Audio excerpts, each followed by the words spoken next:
Olá, eu quero começar a nossa palavra nesse momento fazendo uma pergunta. Você sabe o que Jesus veio fazer aqui no mundo? Qual seria a sua resposta para essa pergunta? Alguns fazem uma pergunta como: o que Jesus fez para te salvar? A pergunta que eu estou fazendo é: o que Jesus veio fazer aqui no mundo? Nós todos conhecemos o Evangelho de João, capítulo 3, verso 16. Porque Deus amou o mundo de tal maneira que enviou o seu único Filho para que todo aquele que nele crê não pereça, mas tenha vida eterna. Quando a gente pensa nessa pergunta, o que Jesus veio fazer nesse mundo, a grande maioria pode imaginar que Jesus veio morrer na cruz para nos salvar. Mas eu fico pensando, isso não fica muito vago? Jesus veio na cruz para me salvar, morrer na cruz para me salvar. Ele veio só para morrer?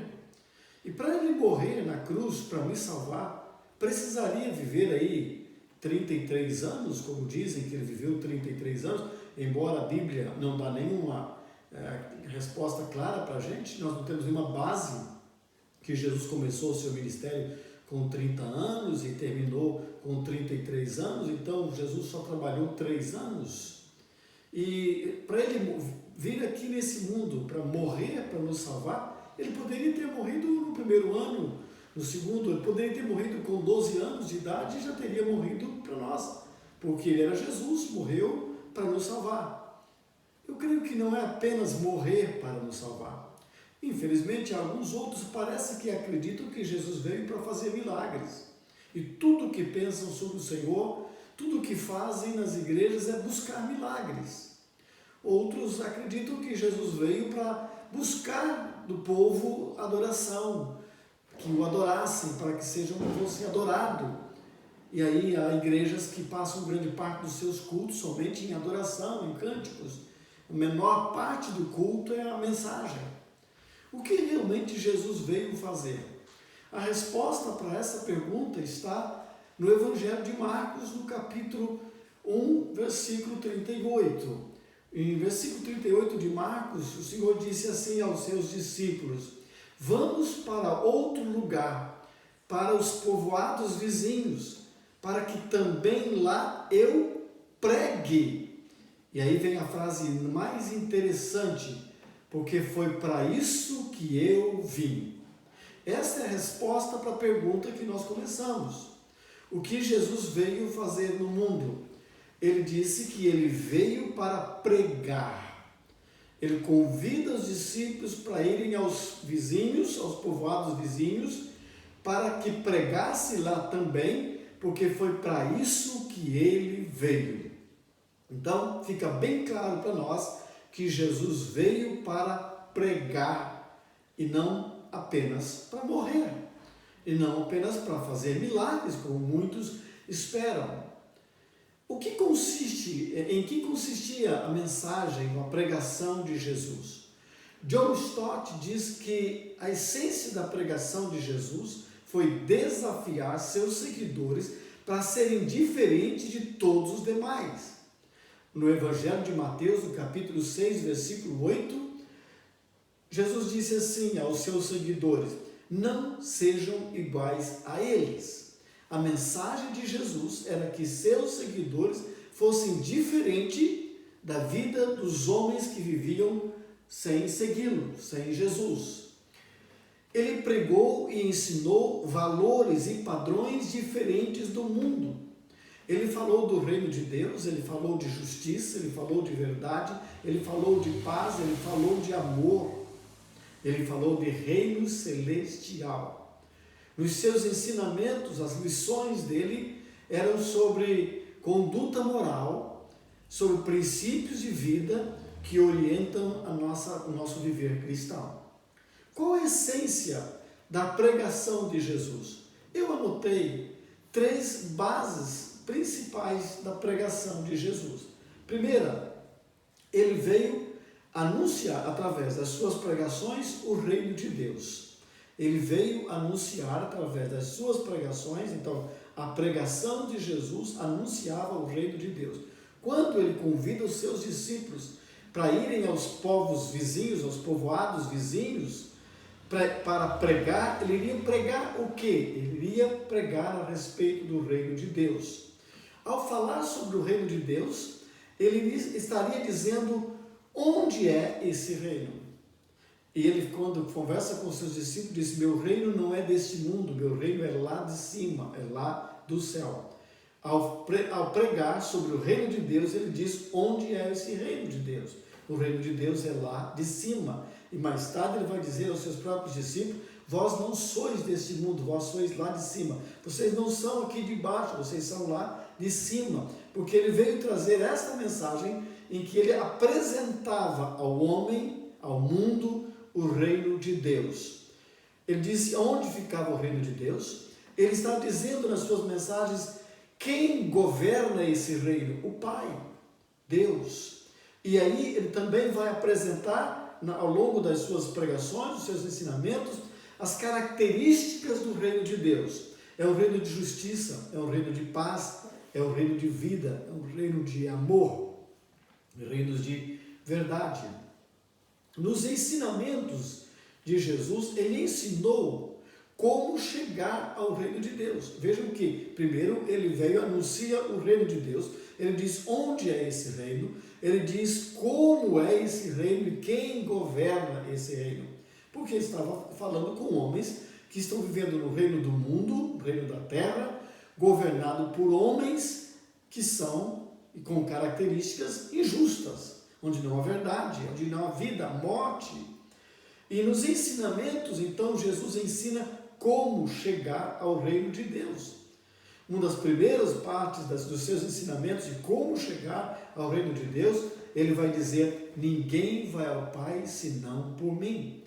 Como chegar ao reino de Deus? Através de Jesus. Por isso ele diz: ninguém vai ao Pai senão passar por mim, se não vier através de mim. Ele também vai dizer: quem crer e for batizado será salvo. E ele ainda vai dizer, ou melhor, nós temos uns ensinamentos sobre isso com o apóstolo Paulo em Romanos, capítulo 10, versículo 9, e Paulo diz: se com tua boca confessares a Jesus Cristo como Senhor, e em teu coração creres que Deus o ressuscitou, crer que Deus o ressuscitou dentre os mortos, será salvo. Como é que se chega ao reino de Deus? Através de Jesus, com a nossa confissão, onde nós cremos no nosso coração que Deus o ressuscitou dos mortos. Depois de ensinar como chegar ao céu, Jesus também mostra o que esse reino causa na vida do homem.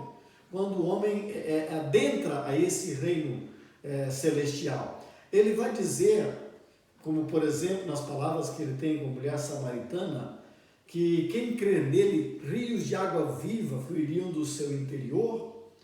Ele disse que o homem se tornaria uma nova criatura. Ele fala com Nicodemos que era necessário nascer de novo, isso é, ser uma nova vida, nascer de novo. E também ele vai dizer que no momento em que nós cremos e desejamos estar no reino de Deus, nosso nome estaria escrito no livro da vida. Então vejam que esse reino, ele causa uma transformação, ele traz mudanças na vida do homem. Essa é a essência do ministério de Jesus. Em resumo, do que Jesus pregava, ele pregava o reino de Deus, ele pregava o acesso ao reino de Deus e ele pregava como, o que esse reino traria, que transformação, o que ele poderia produzir na vida do homem. Nós vamos isso me conduziu a uma outra pergunta: onde Jesus estava fazendo os seus ensinamentos, onde Jesus ensinou, onde Jesus pregou? Alguns anos atrás eu participava de um curso, treinamento para a igreja em células, e ouvi uma motivação, desafiados ali pelo preletor, a nos lembrarmos do tempo de Jesus, quando que a gente encontra os textos da Bíblia que nós encontramos Jesus dentro do templo. E houve um silêncio e alguns então começaram a citar algumas referências bíblicas sobre Jesus dentro de um templo. E interessante que o preletor nos conduzia a uma imagem negativa da presença de Jesus lá no templo. Primeira delas, nós encontramos Jesus com 12 anos de idade, ainda um garoto, numa cena muito trágica para os seus pais, porque terminando as festividades de Páscoa, eles voltam para suas casas e percebem depois de 3 dias que Jesus não está entre eles. Ele estava lá no templo. Uma outra citação, uma outra passagem que nos fala da volta de Jesus dentro do templo, é quando ele está revoltado com os negociantes, com os mercadores dentro do templo, transformando a casa de oração em casa de comércio, e aí ele está lá nervoso, derruba as mesas, os cambistas, empurra as pessoas. E a outra situação é Jesus com os discípulos, estão admirando a beleza do templo, e Jesus vai falar assim: está vendo tudo isso? Eu posso destruir isso aí e em 3 dias reconstruir. E aí a palavra do preletor era: vendo que as imagens que nós temos de Jesus no templo não eram agradáveis. Por quê? Porque a maior parte do ministério de Jesus era nas casas, para nos desafiar a termos os nossos encontros em casas, que seriam chamadas igrejas de células. Mas, meus irmãos, esse preletor, e também eu muitas vezes me esqueci de alguns textos bíblicos também interessantes. Jesus, sim, com 12 anos de idade estava no templo. O que Jesus estava fazendo no templo com 12 anos de idade? Ele estava cantando? Ele estava orando? Ele estava aprendendo e ao mesmo tempo ele estava instruindo, porque ele tinha respostas que incomodavam os escribas, os doutores da lei, mediante as perguntas que lhes eram feitas. Uma outra citação interessante que nós temos está no Evangelho de João, no capítulo 18, no verso 19, quando estava sendo questionado, interrogado lá pelos sacerdotes. Os sacerdotes queriam saber a respeito dos ensinamentos de Jesus e queriam saber a respeito dos discípulos dele. Então Jesus disse: olha, eu sempre ensinei nas sinagogas e no templo, e tudo o que eu ensinei não ensinei escondido. Eu sempre ensinei nas sinagogas e no templo. Perguntem para aqueles que me ouviram, porque eles sabem o que eu lhes tenho dito. Quero chamar a sua atenção para essa frase aqui no Evangelho de João, capítulo 18, verso 19. Eu sempre ensinei na sinagoga e no templo. Então, não foram raras as vezes que Jesus esteve dentro de um templo. Pelo contrário, a maioria das vezes Jesus estava dentro do templo. Ele está enfatizando: eu sempre ensinei na sinagoga e no templo, porque são lá que os judeus se ajuntam para aprender.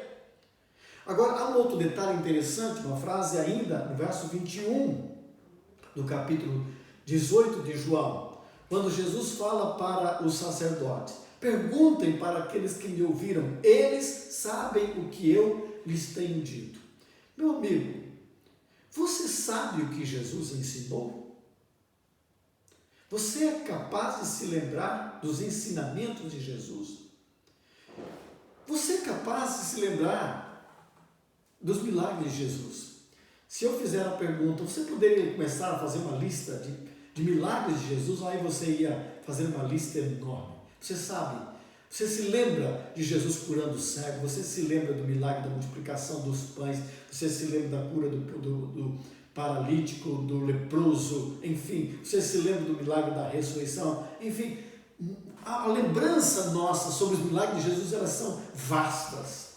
Mas quando eu perguntar quais foram os ensinamentos de Jesus, cite alguns ensinos de Jesus, aí vai dar um branco na nossa cabeça.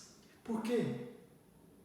Porque nós não temos um foco de aprender, de saber o que ele ensinou. Nós queremos saber o que ele fez. É mais importante saber o que ele ensinou, porque foi para isso que ele veio, para nos ensinar tudo a respeito do reino de Deus e como um cidadão do reino de Deus, vivendo ainda aqui na terra, deve viver. É interessante essa pergunta. Aqueles que me ouviram sabem o que eu lhe tenho dito. Meus amados, é lamentável que hoje os que se dizem seguidores de Jesus não sabem o que Jesus ensinou, sabem o que Jesus fez, mas não sabem o que Jesus ensinou. Quero te conduzir ainda a ler no Evangelho de João, no capítulo 19 de Lucas, no versículo 47. Aqueles que dizem que Jesus foi poucas vezes no templo, a maior parte do seu ministério foi nas casas, nas ruas, nas praias, nos montes, esqueceram de ler Lucas 19, 47. Em Lucas 19, 47 está escrito assim: todos os dias ele ensinava no templo. Todos os dias ele ensinava no templo. Isso é interessante. Então a Bíblia está mentindo ao dizer que Jesus foi poucas vezes no templo? E aí a gente cita aquela situação dele com 12 anos, depois lá com os cambistas, e depois falando com os discípulos que destruiria o templo em 3 dias. Olha, Lucas está dizendo que Jesus ia todos os dias. Ele não foi todos os dias a uma praia, ele não foi todos os dias ao monte, nas ruas, mas todos os dias ele estava no templo. Fazendo o quê? Todos os dias ele estava ensinando no templo. Um outro detalhe interessante nesse capítulo de Lucas está lá no versículo 48. Os sacerdotes queriam ter uma ocasião para prender e matar Jesus, mas eles não estavam conseguindo encontrar uma oportunidade para matar Jesus. E sabe por quê? Palavras dos sacerdotes: porque todo o povo estava fascinado pelas mensagens de Jesus. Todo o povo estava fascinado pelas suas palavras. Fascinado, e ali, perplexos, desejosos de ouvir as palavras de Jesus. Lamentavelmente, hoje a maioria das igrejas dos crentes estão fascinados com os milagres de Jesus, porque querem milagres. Por que não estamos também nós fascinados com a palavra, com os ensinamentos de Jesus? Eu quero chamar a sua atenção para um outro detalhe interessante. Você seria capaz de lembrar qual o milagre que Jesus fez na vida de João? Qual o milagre que Jesus fez na vida de Pedro? Você poderia citar a cura da sogra de Pedro, mas a sogra de Pedro. Eu estou me referindo à pessoa de Pedro. Qual foi o milagre que Jesus fez na vida de Pedro? Qual foi o milagre que Jesus fez na vida de Tiago, do Judas? É interessante que não há menção de um milagre que Jesus tenha feito na vida dos discípulos dele. E assim, por que esses homens seguiam ele? Por que esses homens se tornaram seguidores de Jesus? Não foi por causa de milagre que Jesus fez na vida deles, mas pelas palavras de Jesus, pela mensagem, pela pregação de Jesus. Foi por isso que quando muitos discípulos estavam indo embora, e Pedro se aproxima de Jesus e diz: Senhor, eles estão indo embora. Então Jesus disse: vocês também querem ir? A resposta de Pedro é interessante. Para quem iremos nós? Só tu tens as palavras de vida eterna. O que motivou aqueles 12 discípulos seguirem a Jesus não foram os milagres que Jesus fez na vida deles, e nem mesmo os milagres que Jesus fez na vida dos outros, mas as palavras de vida eterna que só Jesus tinha. Esses homens se tornaram seguidores de Jesus porque creram na mensagem de Jesus. No Evangelho de João 3,16, versículo tão conhecido: porque Deus amou o mundo de tal maneira que enviou o seu único Filho para que todo aquele que nele crê. Olha, meu amigo, essa palavra crer em Jesus não é crer que Jesus veio a esse mundo, não é saber que Jesus veio a esse mundo, é crer nas suas pregações, crerem no nome de Jesus, crer naquilo que ele prega, naquilo que ele ensina. Quando o Senhor diz crer no nome de Jesus, o que significa o nome de Jesus? Nós temos duas palavras se referindo a Jesus: Cristo e Jesus. Ele é o Cristo, que é o enviado, o ungido de Deus. E Jesus, que significa Jeová é salvação. Quando eu creio no nome de Jesus, estou crendo que ele prega que Jeová é salvação. Eu creio na pregação dele, que Deus, Jeová, é a salvação. Ele, Cristo, foi ungido para pregar que Jeová é salvação. Portanto, quando Jesus morreu, não foi apenas um ato para me salvar. Na verdade, a morte dele foi consequência da sua pregação. Como os homens, os sacerdotes, os escribas, os principais doutores da lei, não concordaram com a pregação dele, com os ensinos dele, e não estavam concordando que ele continuasse incitando o povo com essas pregações a respeito do reino de Deus, e que ele seria o rei dos judeus, e de um novo reino, os sacerdotes, os escribas, os doutores da lei, não admitem um outro reino, não admitem uma nova forma de vida. Então os conduziram à morte. Eles queriam matar Jesus por causa das suas pregações. Nós não somos salvos por causa da morte de Jesus, nós somos salvos por causa da pregação dele, porque nós cremos naquilo que ele ensinou. O ministério de Jesus não começou com 30 anos.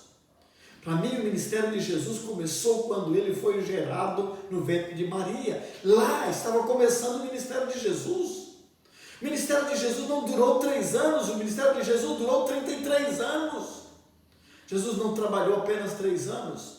Olha, quando Jesus nasceu, estava já exercendo o ministério, por exemplo, de Simeão, que precisava ver o nascimento do Filho de Deus. E tantas coisas que aconteceram, tantas maravilhas que aconteceram com o seu nascimento, dos anjos aparecendo para anunciar o seu nascimento, dos pastores recebendo o anjo para anunciar o nascimento de Jesus. O ministério de Jesus, o trabalho de Jesus durou a vida inteira, desde que ele foi gerado no ventre de sua mãe, porque ali estava cumprindo profecias. Portanto, o que Jesus veio fazer nesse mundo? Ele veio para pregar.